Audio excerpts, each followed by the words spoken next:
chers amis de Koinonia TV. Nous nous retrouvons ce jour que Dieu a rendu possible, un jour béni. Koinonia, c'est la communion. Nous allons communier autour de la parole de Dieu avec notre thème. Qu'est-ce que tu enseignes? Pour ce thème, la fidélité. La fidélité dans les moindres choses. Il est écrit dans le livre de Timothée, 1 Timothée 2, verset 2. Plutôt, deuxième épître de Paul à Timothée au chapitre 2, verset 2. Et ce que tu as entendu de moi en présence de beaucoup de témoins, confie-le à des hommes fidèles, qui soient capables de l'enseigner aussi à d'autres. Voilà ce que l'apôtre Paul donne comme recommandation à Timothée, son fils. Il dit: Timothée, mon fils, je t'ai enseigné des choses. Les gens sont témoins.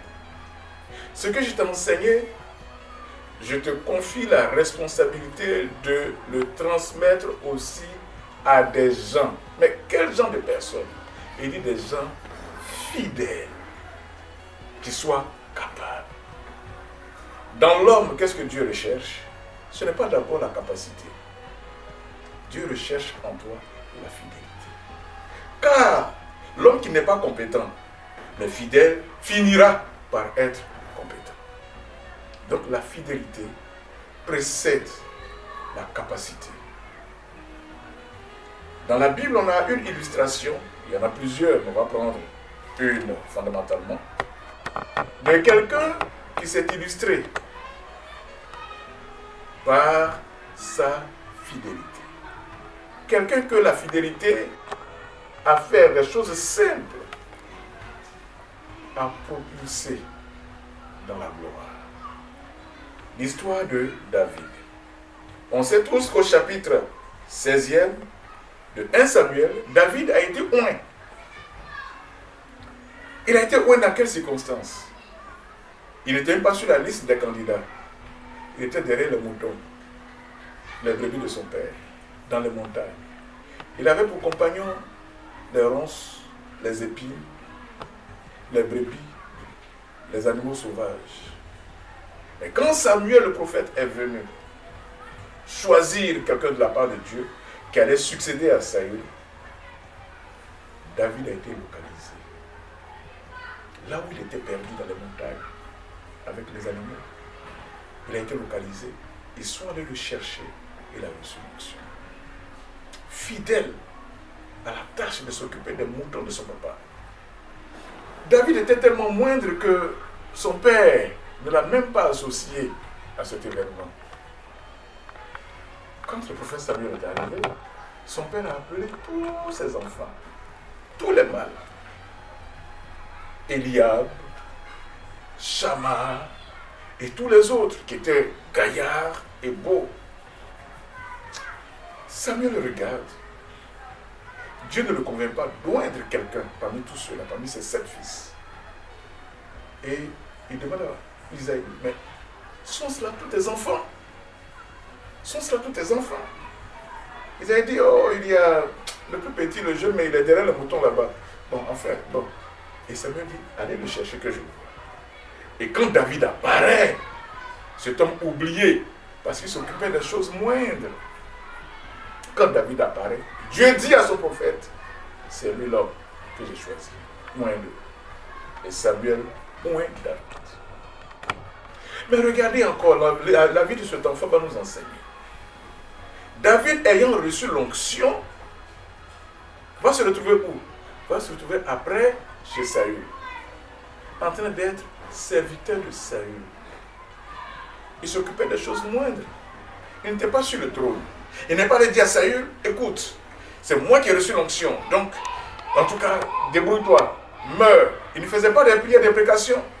Seigneur, tu m'as oint, enlève maintenant cet homme, ôte-toi et que je me place. Non. Il s'occupait des choses simples dans la maison de Saül. Entre autres choses, jouer à la harpe pour apaiser Saül quand ses démons se révoltaient. C'était pas glorieux ça. Et un jour, la guerre a éclaté. Et quand la guerre a éclaté, que Saül s'est retrouvé sur le champ de bataille, avec les frères de David aussi qui étaient enrôlés dans l'armée, David va retrouver chez son père Et puis, il va aller à son poste premier. Il retourne encore derrière les moutons. Il ne dit pas, ah papa, tu sais, j'ai été promu parce que j'ai reçu l'onction. Donc, cherche quelqu'un d'autre. Dans le village, il faut voir les jeunes gens qui n'ont rien à faire et puis confier cette tâche. Parce que moi, j'ai reçu l'onction. Je respecte l'onction qui est sur ma vie. Non. David est retourné simplement et calmement derrière ses moutons. Et là-bas, personne ne pensait à lui. Et un jour, son père a dit, bon, écoutez, ça dure quand même, hein, cette affaire de guerre-là.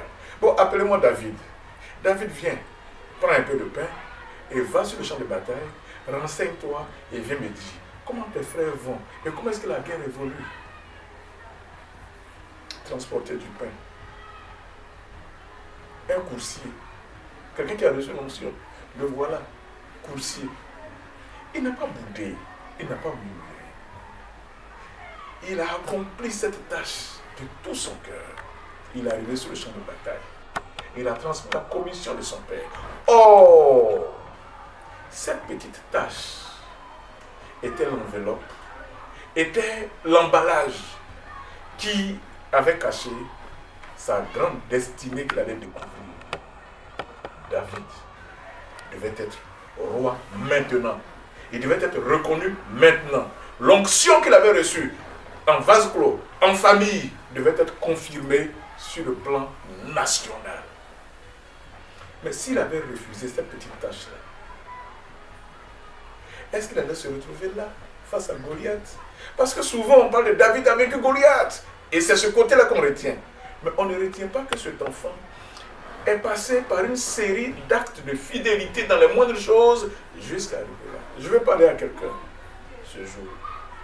Je vais parler à un jeune homme. Je vais parler à une jeune fille. Je vais parler même à un serviteur de Dieu qui s'occupe de petites tâches. Ton ministère n'est pas médiatisé, ton ministère n'est pas glorieux, personne ne te connaît. Peut-être que dans l'église, tu t'occupes des petites tâches, des choses qui ne sont pas glorieuses, qui ne sont pas nobles. Mais laisse-moi te dire, change de perspective. Vois comme Dieu voit. Parce que Dieu ne regarde pas ce qui frappe les yeux. Dieu regarde à la fidélité de ton cœur. Sois juste fidèle à la tâche. Qu'est-ce qu'on t'a confié?